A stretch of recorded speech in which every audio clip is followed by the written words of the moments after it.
একদিন রাসূলুল্লাহ সাল্লাল্লাহু আলাইহি ওয়াসাল্লাম মসজিদের পাশ দিয়ে হেঁটে যাচ্ছেন, মসজিদে নববীর পাশ দিয়ে। তখন সাহাবায়ে কেরাম রাদিয়াল্লাহু আনহুম আজমাইন তারা মসজিদের মধ্যে বসে একটা বিষয় নিয়ে কথোপকথন করছিলেন। তো নবী সাল্লাল্লাহু আলাইহি ওয়াসাল্লাম জিজ্ঞাসা করলেন যে তোমরা কি নিয়ে কথা বলছো, তোমরা কি নিয়ে কথোপকথন করছো? তখন সাহাবায়ে কেরাম রাদিয়াল্লাহু আনহুম তারা বলছেন যে আমরা কিয়ামতের আলামতগুলো নিয়ে কথা বলছিলাম। কি নিয়ে কথা বলছেন? কিয়ামতের আলামতগুলো নিয়ে সাহাবীরা কথা বলছে। তো সাহাবীদের কিয়ামতের আলামত নিয়ে কথা বলার কি দরকার ছিল? তাদের সময় তো আর কিয়ামত হবে না। দরকার ছিল কি? সচেতনতা। তারা ফিতনায় নিজেরা যেন না পড়ে যান এই জন্য সতর্ক থাকতে চাইতেন। এই কারণেই ফিতনাময় পরিবেশ নিয়ে আলোচনা করতেন। তো নবী সাল্লাল্লাহু আলাইহি ওয়াসাল্লাম তখন বললেন, দেখো, যতদিন পর্যন্ত 10টা আলামত প্রকাশ হচ্ছে না ততদিন পর্যন্ত কিয়ামত হবে না। কয়টা আলামত? 10টা। নবী সাল্লাল্লাহু আলাইহি ওয়াসাল্লাম প্রথমে বললেন 2 নাম্বার হচ্ছে ইয়াজুজ এবং মাজুজ। এর আদম সন্তান পৃথিবীতে বের হবে এবং পুরো পৃথিবীটা ম্যাসাকার করে ছেড়ে দিবে। আর মাসিহুদ দাজ্জাল সেও বের হবে শেষ জামানায়, যে ইহুদিদেরকে নিয়ে পুরো বিশ্ব শাসন করবে। বিশ্বের প্রতিটা ডিপার্টমেন্ট সে রুল করবে। এবং দাজ্জালের চেয়ে ভয়ঙ্কর কোনো ফিতনা এই পৃথিবীতে আসে নাই, আসবেও না। প্রত্যেক নবী তার কওমকে দাজ্জাল সম্পর্কে সতর্ক করেছিলেন, এমনকি নূহ আলাইহিস সালাম পর্যন্ত তার উম্মতকে দাজ্জালের ফিতনা সম্পর্কে সতর্ক করেছিলেন। নবী সাল্লাল্লাহু আলাইহি ওয়াসাল্লাম বলেছেন যে তোমরা যদি সূরা কাহাফ তেলাওয়াত করো, প্রত্যেক জুমার দিন সূরা কাহাফ তেলাওয়াত করো, অথবা সূরা কাহাফের প্রথম 10টা আয়াত শেষ 10টা আয়াত মুখস্থ রাখো, ইনশাআল্লাহ তাআলা মাসিহুদ দাজ্জাল তোমাদের কোনো ক্ষতি করতে পারবে না। 1 মাসিহুদ দাজ্জাল, 2 ইয়াজুজ আর মাজুজ, 3 হচ্ছে ঈসা ইবনে মারইয়াম। ঈসা ইবনে মারইয়াম যতক্ষণ পর্যন্ত না আসছেন, পৃথিবীতে আবার ইউটার্ন না করছেন এবং তার হাতে মাসিহুদ দাজ্জাল নিহত না হচ্ছে, কিয়ামত হবে না। 4 দাব্বাতুল আরদ, অর্থাৎ পৃথিবীর ভিতরে একটা প্রাণী আছে, মাটি ফেরে এই প্রাণীটা বের হবে কিয়ামতের আগে আগে, এবং এই প্রাণীটা মানুষের সাথে কথাবার্তা বলবে, কথা বলতে পারা প্রাণী। এ যতক্ষণ বের হচ্ছে না কিয়ামত হবে না ইনশাআল্লাহ তাআলা। কটা বললাম? 4টা। 5 হচ্ছে দুখান বা ধোঁয়া। এই পুরো পৃথিবীর আকাশটা একটা নির্দিষ্ট সময় পর্যন্ত ধোঁয়ায় ছেয়ে যাবে এবং হতে পারে, আল্লাহু আলাম, হতে পারে যে সূর্যের আলো পৃথিবীতে পৌঁছাবে না, এমন ধোঁয়া হতে পারে। পুরো পৃথিবীটা ধোঁয়ায় ছেয়ে যাবে, এটা সূরা দুখানের মধ্যে বলা আছে। এটা 5। 6 নম্বরে নবী সাল্লাল্লাহু আলাইহি ওয়াসাল্লাম বলছেন যে একটা ভূমিকম্প হবে পৃথিবীর পূর্ব দিকে। পৃথিবীর পূর্ব দিক মানে এই যে ভারত, পাকিস্তান, বাংলাদেশ, শ্রীলঙ্কা, ইন্দোনেশিয়া, ঠিক আছে, এই সিঙ্গাপুর, এই যে কন্টিনেন্ট, মালয়েশিয়া, এটা পৃথিবীর পূর্ব দিক। এদিকে একটা ভূমিকম্প হবে। তারপরে 7 পৃথিবীর পশ্চিমে একটা ভূমিকম্প হবে। পশ্চিম মানে বোঝেন না? পশ্চিমা বিশ্ব না, সৌদি আরব না, পশ্চিমা বিশ্ব, ব্রিটেন, ফ্রান্স, জার্মানি, তারপরে রাশিয়ান কন্টিনেন্ট, হ্যাঁ, ইউক্রেন, এইদিকে আপনার আমেরিকা, এই পুরো পশ্চিমা বিশ্ব, এখানে একটা ভূমিকম্প হবে বড়। এবং এগুলো এমন হবে যেগুলোতে ভূমি মাটিতে ধসে যাবে, মাটিতে ডুবে যাবে। ভূমিকম্প না, ভূমিধস। 8 পৃথিবীর মাঝখানে মধ্যপ্রাচ্যে একটা ভূমিকম্প হবে, যেখানে আমাদের সো কল্ড আমিরুল মুমিনিনরা থাকে, যারা আমেরিকা এবং ইসরায়েলের বন্ধু, এদের এখানে একটা ভূমিকম্প হবে ইনশাআল্লাহ। আর 9 ইয়েমেন থেকে একটা আগুন বের হবে। ইয়েমেন থেকে একটা আগুন বের হবে, যে আগুন মানুষকে হাসরের মাঠের দিকে তাড়িয়ে নিয়ে আসবে। আরেকটা বলেছেন 10 নম্বর, যেটা এই মুহূর্তে আমি ঠিক মনে করতে পারছি না।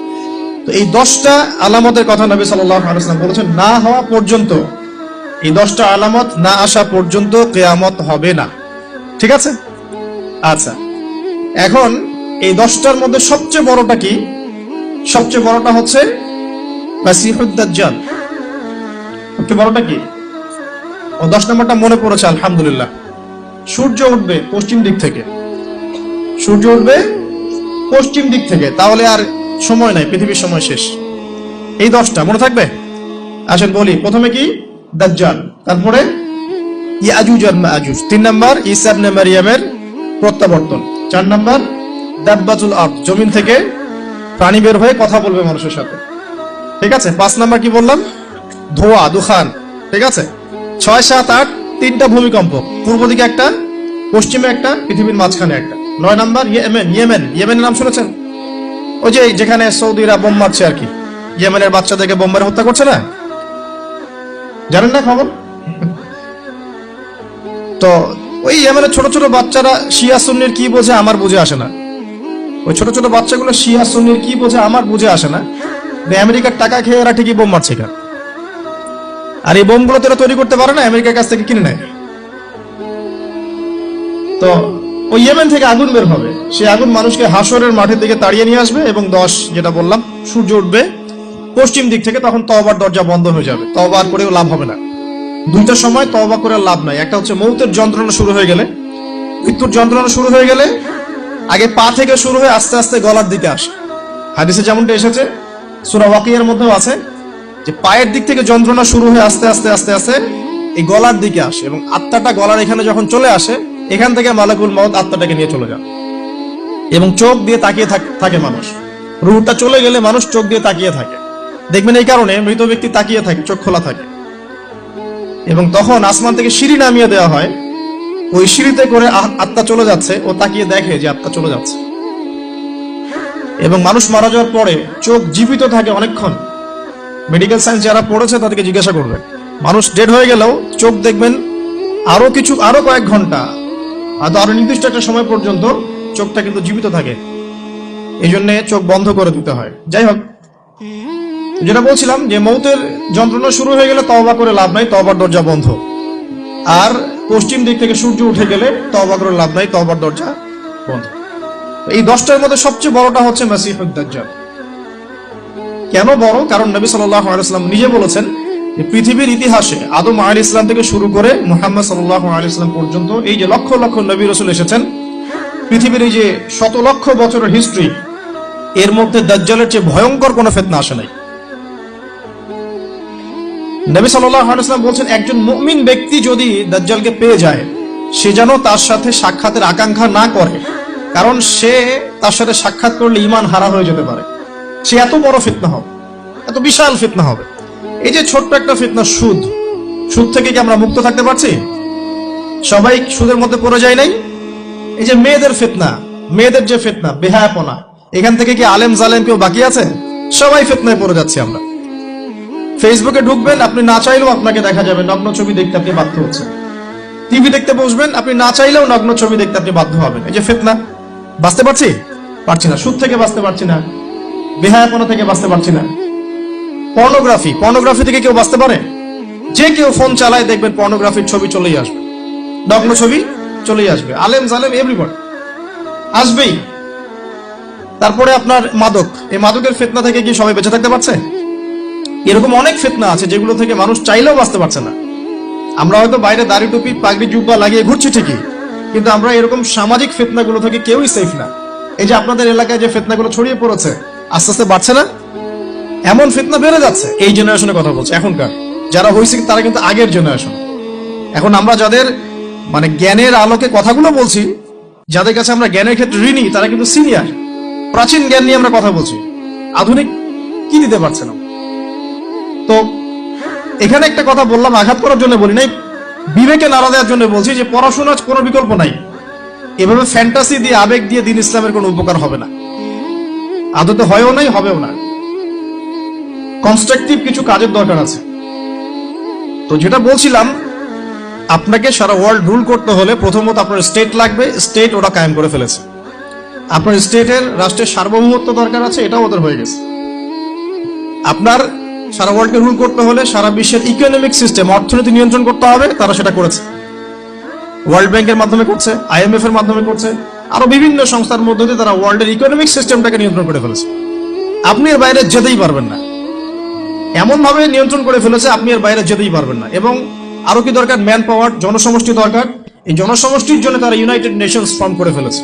আপনি ইউনাইটেড নেশনস এর বাইরে যেতেই পারবেন না, কেউ পারবে না। এখনকার এই রাষ্ট্রের, এই বিশ্বের কারো পক্ষে সম্ভব না। এর বাইরে গিয়ে কিছু করা কারো পক্ষে সম্ভব না, করতে গেলেই শেষ করে ফেলাবে। আর কি দরকার? আপনার সারা ওয়ার্ল্ডের মিডিয়া প্রযুক্তি নিয়ন্ত্রণ করতে হবে। মিডিয়া নিয়ন্ত্রণে না থাকলে আপনি ইসলামকে আর মৌলবাদী সন্ত্রাসী ধর্ম বলে প্রচার করতে পারবেন না। তো মিডিয়া নিয়ন্ত্রণ করতে হবে, মিডিয়া অলরেডি নিয়ন্ত্রিত ওদের, সমস্ত বড় বড় মিডিয়া ওদের হাতেই। আর কি লাগবে আপনার? টেকনোলজি।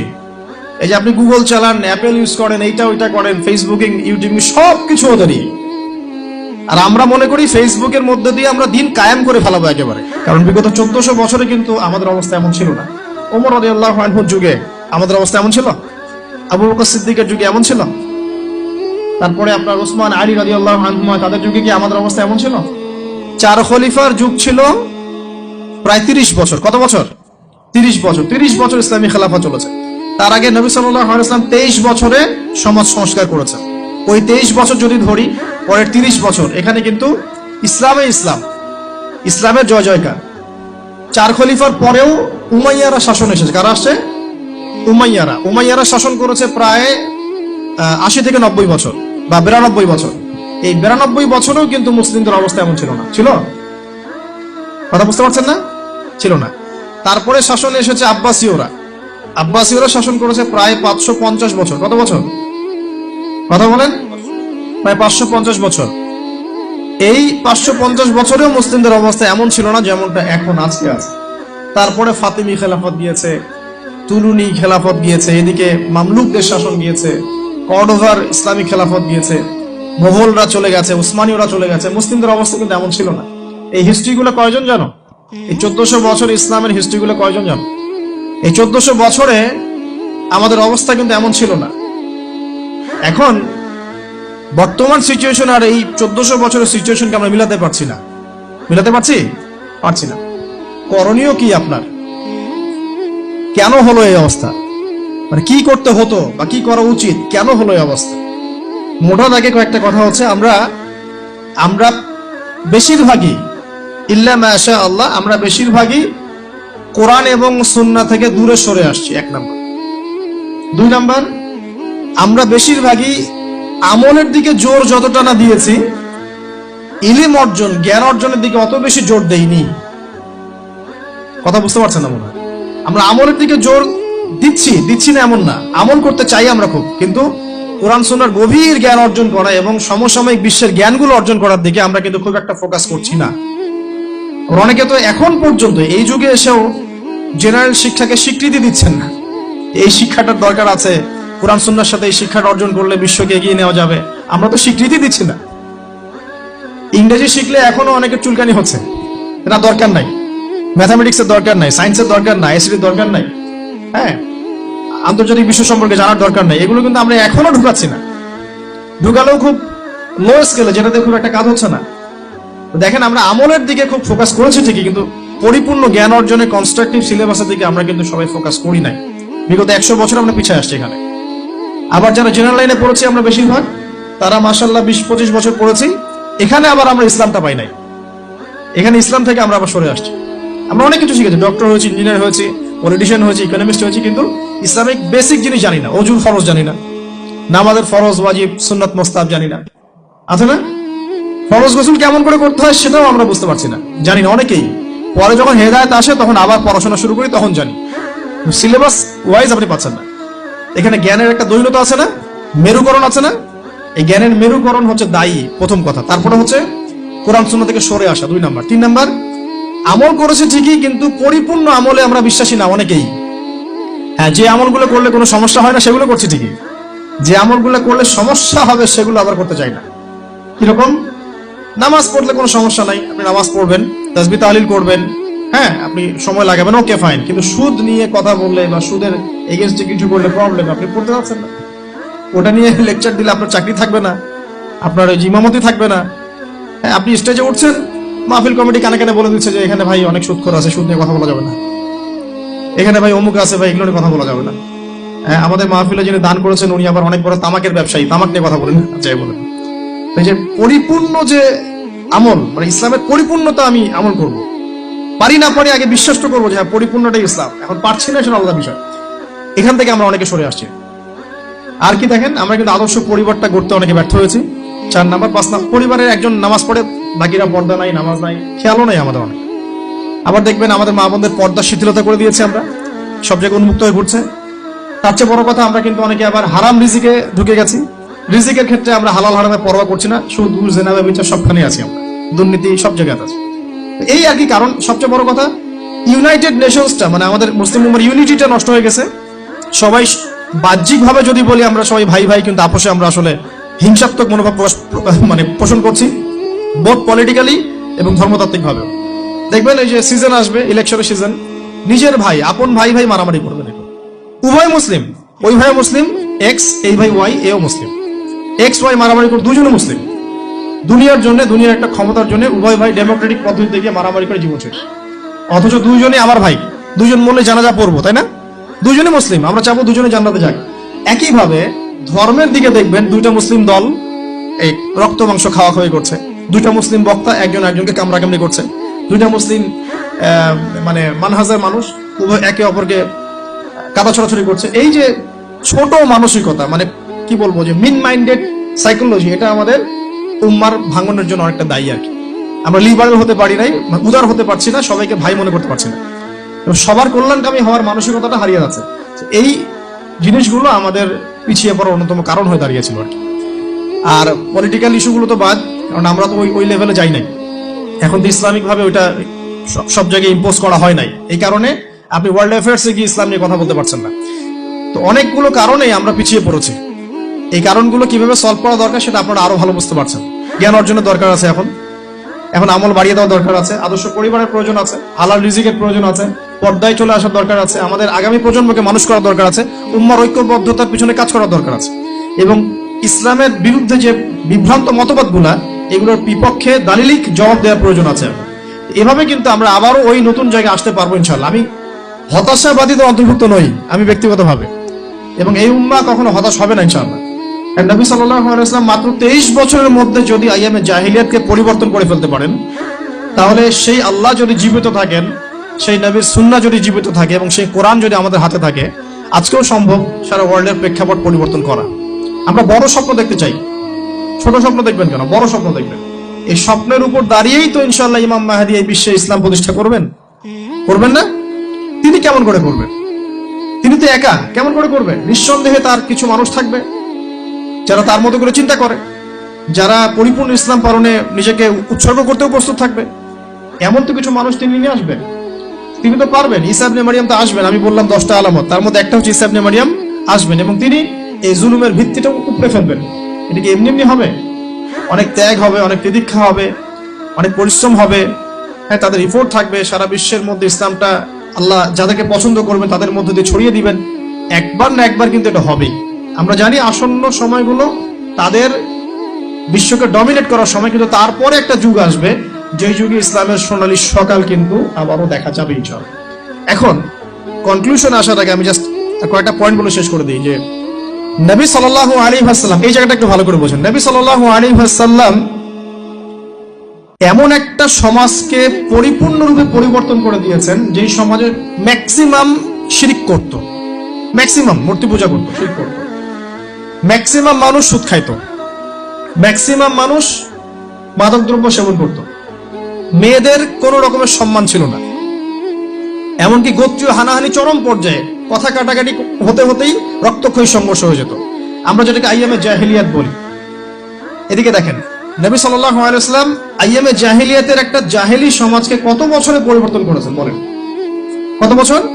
মাত্র 23 বছর। 23 বছর পরে মক্কার দিকে তাকিয়ে দেখেন, কোন শিরক আছে কি? কোন সুদ আছে? কোন জেনা, ধর্ষণ, মাদক, মেয়েদেরকে জীবন্ত কবর দেয়া, মানবতা বিরোধী কোন অপরাধ আছে? 23 বছর। কত বছর? আপনি হিস্ট্রি পড়েন, দর্শনের যে শাস্ত্রগুলো পড়েন, পড়ে দেখেন এমন কোন দার্শনিক মতবাদ নাই, এমন কোন ঐতিহাসিক সমাজ পরিবর্তনকারী মতবাদ নাই যেটা এত অল্প সময়ের মধ্যে সমাজ পরিবর্তন করে ফেলেছে। আমি চ্যালেঞ্জ করলাম। আমি নিজে পড়েছি হিস্ট্রি, আপনি পড়েন, আমরা ফিলোসফি পড়েছি, আপনি পড়েন, যে কোনো সভ্যতার কথা বলেন, ওই মার্ক্সীয় সভ্যতার কথা বলেন, আপনি ইতালির সভ্যতা বলেন, ব্যাবিলনের